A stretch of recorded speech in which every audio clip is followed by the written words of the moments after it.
Friends, welcome back. तो आज के हम इस वीडियो में करने वाले हैं क्लास 9th हिंदी का चैप्टर नंबर 4 कर्ण का जीवन दर्शन। वर्कबुक है, ठीक है। कर्ण का जीवन दर्शन, यहाँ पे आप इस चैप्टर के लेखक है रामधारी सिंह दिनकर। विभाग 1 पद आधारित। क्वेश्चन नंबर 1, सही विकल्प चुनकर रिक्त स्थानों की पूर्ति कीजिए। क्वेश्चन नंबर 1, सांसारिक सुख भोगने की इच्छा डैश की नहीं थी। आंसर है कर्ण। सेकंड नंबर, राज्य से प्राप्त डैश मनुष्य साथ नहीं ले जाता। आंसर है वैभव। थर्ड नंबर, कर्ण के आदर्श वाले मनुष्य डैश का भार नहीं ढोते।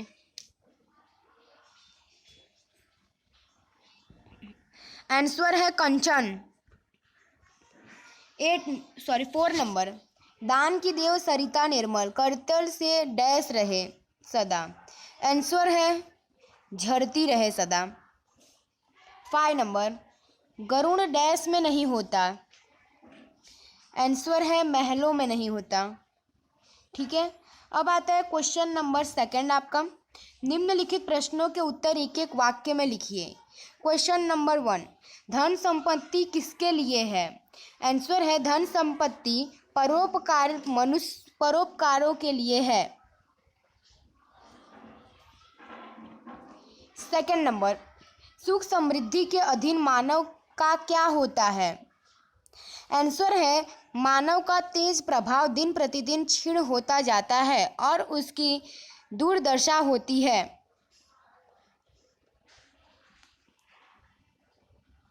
क्वेश्चन नंबर 3, फड़ीबंध से कौन छुड़ाते हैं।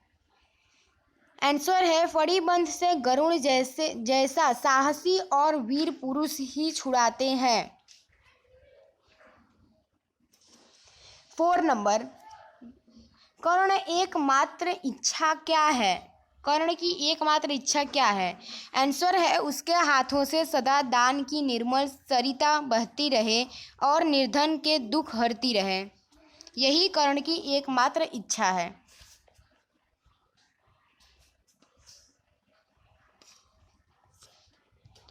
5 नंबर, किस तरह के लोग कंचन का भार नहीं ढोते। आंसर है कर्ण जैसे दानी पुरुष कंचन का भार नहीं ढोते। 6 नंबर, कर्ण स्वयं को किसका समान बताता है। आंसर है कर्ण स्वयं को पक्षीराज गरुड़ के समान बताता है। 7 नंबर, कर्ण को कौन सा अहिपास काटना है। आंसर है कर्ण को दुर्योधन पर आई विपत्ति रूपी अहिपास काटना है।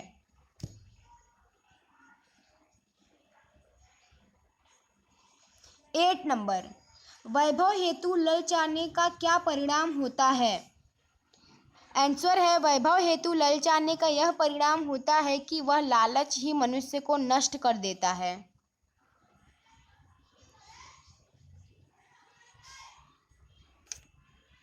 क्वेश्चन नंबर 3, निम्नलिखित प्रश्नों के उत्तर 2-3 वाक्यों में लिखिए।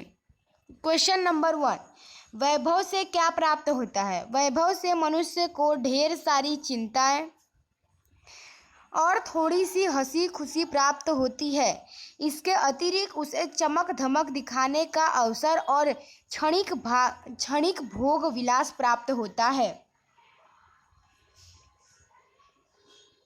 क्वेश्चन नंबर 2, गरुड़ कहाँ रहता है। आंसर है गरुड़ पहाड़ों में निवास करता है या रहता है। क्वेश्चन नंबर 3, परोपकारी मनुष्य क्या करते हैं।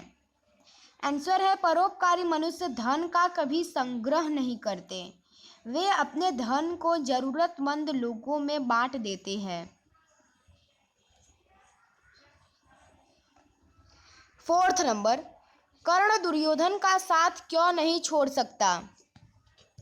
आंसर है दुर्योधन के सामने युद्ध का घोर संकट है। इसलिए सच्चा मित्र होने के कारण कर्ण आपत्ति के समय उसका साथ नहीं छोड़ सकता।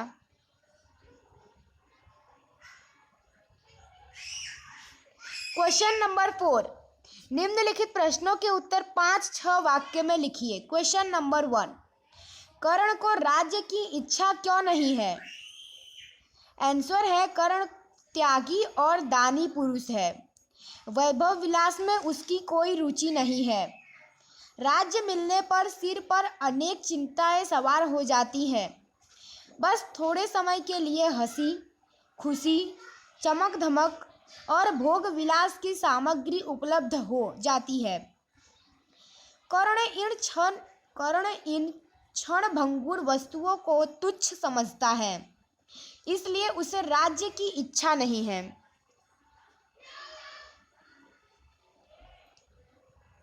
क्वेश्चन नंबर 2, दानी पुरुष का स्वभाव कैसा होता है? आंसर है दानी पुरुष धन दौलत को संग्रह करने की वस्तु नहीं मानते। वे अपना धन दूसरों को बांटने में ही रुचि रखते हैं। वे अपनी बहुमूल्य वस्तुएं दूसरों को दान में संकोच नहीं करते। वे किसी से कुछ लेते नहीं। वे दूसरों को देने से सुख का अनुभव करते हैं। इस प्रकार दानी पुरुष का स्वभाव दयालु और उदार होता है।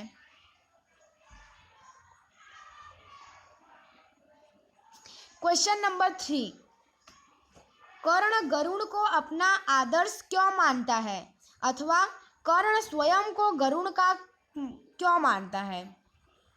आंसर है गरुड़ कबूतरों की तरह महलों के सुनहले शिखर में रहना नहीं पसंद करता। वह पहाड़ों या चट्टानों की दरारों में रहता है। नागपाश से छुटाने की शक्ति गरुड़ में ही होती है। कर्ण का स्वभाव भी गरुड़ के समान है। राजपाट और वैभव विलास को वह पसंद नहीं करता। वह मित्र दुर्योधन को युद्ध के नागपाश से छुड़ाना चाहता है। इस प्रकार गरुड़ जैसा स्वभाव होने के कारण उसे अपना आदर्श मानता है।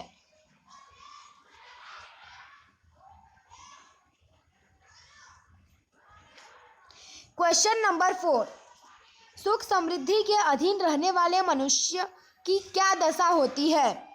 आंसर है सुख समृद्धि के अधीन रहने से मनुष्य धीरे धीरे अपना प्रभाव खो देता है।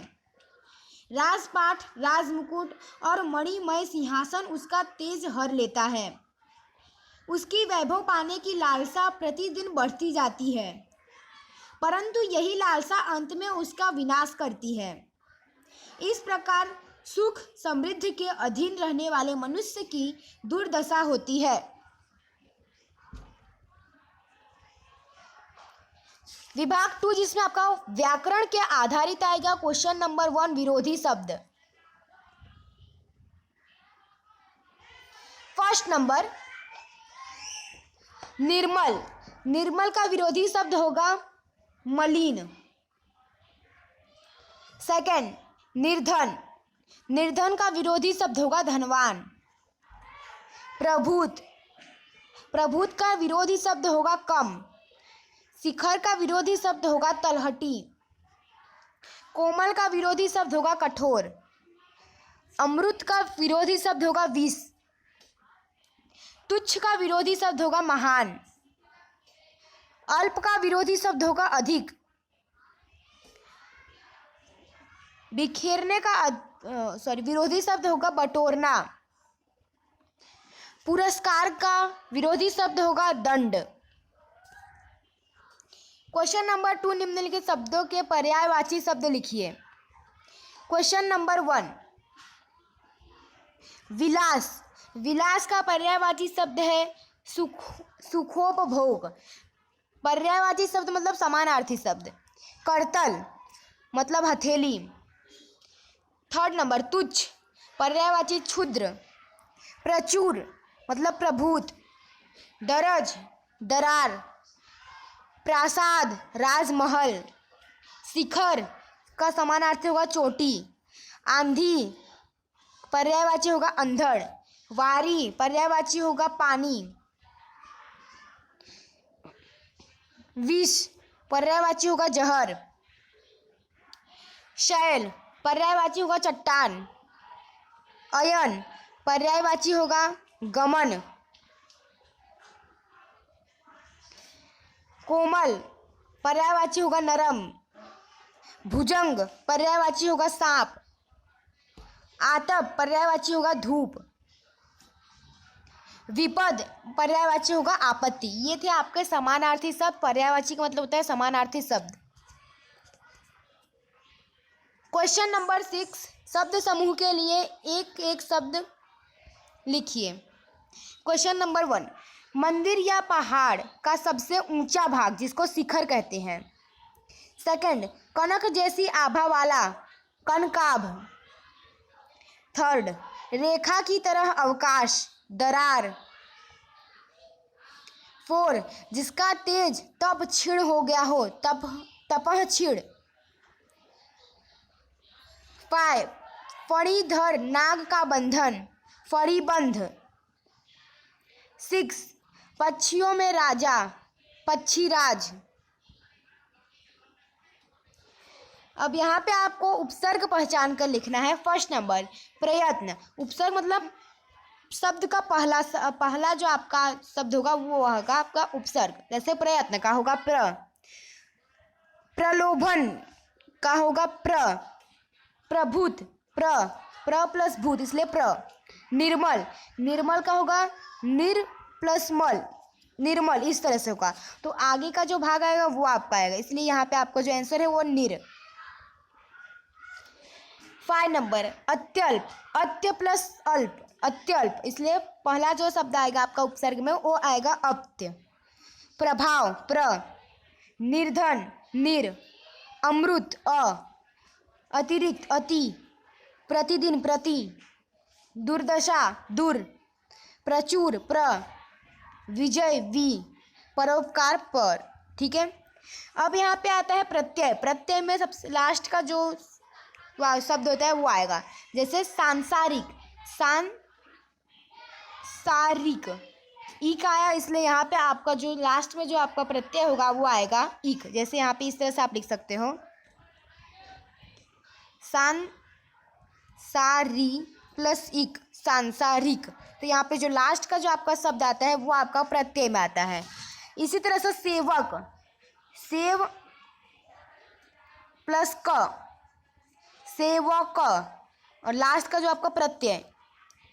भयंकर, भयंग प्लस कर, भयंकर, कर आपका प्रत्यय।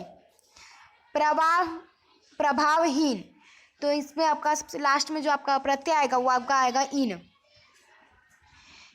स्वर्ण, स्वर्णम, आंसर आएगा आपका इम। मणिमय, आंसर आएगा आपका मय। क्षणिक, आंसर आएगा इक। जरूरतमंद, आंसर आएगा मंद। दयालु, आंसर आएगा लू। आवश्यकता, आंसर आएगा ता। बर्फीला, आंसर आएगा ईला। समृद्धि, आंसर आएगा ई। विलासी, आंसर आएगा ई। झंझावती, आंसर आएगा ई।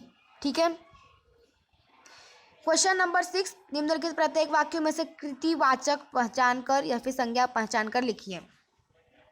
फर्स्ट नंबर, आजकल लोक प्रतिनिधि सेवक की भूमिका कम ही अदा करते हैं, आंसर है सेवक। सेकंड नंबर, कभी कभी संपत्ति का भोग उसका मालिक नहीं होता, आंसर है भोग। थर्ड नंबर, भयंकर स्वप्नों को देखकर व्यक्ति की नींद उड़ जाती है, आंसर है भयंकर। 4 नंबर, सुनार ने स्वर्ण से अति प्राचीन कलात्मक मूर्तियां बनाई, आंसर है सुनार। ये थे आपका कृतिवाचक। अब आएगा आपका क्वेश्चन नंबर 7, निम्नलिखित प्रत्येक वाक्य में से विशेषण पहचान कर लिखिए। विलासी राजा प्रजा के प्रति ध्यान नहीं देता था, आंसर है विलासी। सेकंड नंबर, हमारे राज्य में स्वर्णिम गुजरात योजना के अंतर्गत कई कार्यक्रम होते हैं, आंसर है स्वर्णिम। थर्ड नंबर, झंझावाती, हवा में गरीब के झोपड़े नष्ट हो जाते हैं, हो गए, आंसर है झंझावती। 4 नंबर, समृद्धि देश की यह निशानी होती है कि उसमें सभी लोग सुखी होते हैं। आंसर है समृद्धि। 5 नंबर, धन वैभव को ही अग्रिमता देने वाला लोग तुच्छ है। आंसर है तुच्छ। ठीक है, ये था आपका विशेषण, पहचान कर लिखिए। ठीक है, विशेषण। यहाँ पे आपका पूरा चैप्टर ओवर होता है, चैप्टर नंबर 4। अगर आपको वीडियो पसंद है इसे लाइक कीजिए, सब्सक्राइब कीजिए, शेयर कीजिए। मिलते हैं। जय हिंद, जय भारत।